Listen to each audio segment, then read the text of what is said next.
اس وقت Pakistan Peoples party کی رہنما شازیہ مری ہمارے ساتھ موجود ہیں۔ شازیہ مری صاحبہ، بہت شکریہ آپ کے وقت کا۔ اب پہلے تو یہ حملہ ہوا، پھر اس کے بعد یہ پیچھے گئے، پھر پولیس نے اب گرفتار کر لیا ہے۔ اب کچھ ہی دیر پہلے آپ کے جو قیادت ہے وہ بھی گفتگو کر رہی تھی میڈیا سے۔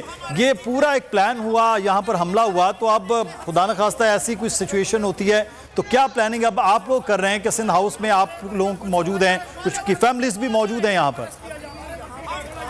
ہاں جی، بہت شکریہ۔ میں پہلے تو سخت مذمت کرتی ہوں اس گھٹیا حرکت کی جو پی ٹی آئی کروا رہی ہے یا یہ حکومت کروا رہی ہے۔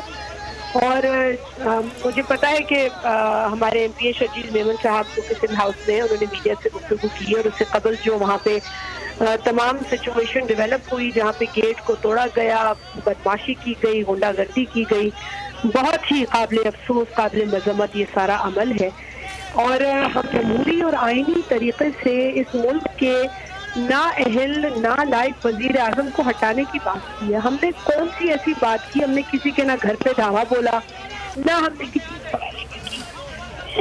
ہماری جماعت کا یہ شیوا ہے، نہ ہمیں یہ عادت ہے۔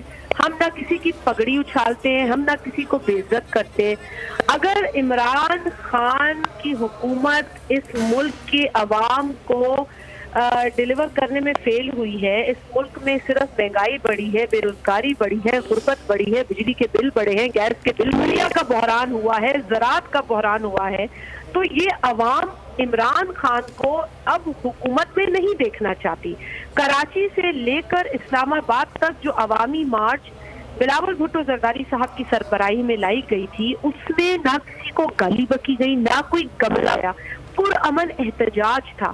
اور وہ احتجاج عوام کا احتجاج تھا جو یہ ثابت کرتا تھا کہ لوگ عمران خان سے اب چکے ہیں، عمران خان پر سے لوگوں کا اعتماد اٹھ چکا ہے۔ اب یہ پارلیمنٹ میں بھی ثابت کرنا ہے، اور جس کے لیے ہم نے 8 مارچ کو صحیح۔ شازیہ مری صاحب، بالکل یہ ایک اہم معاملہ تھا جو ابھی سندھ ہاؤس کے باہر ہوا ہے۔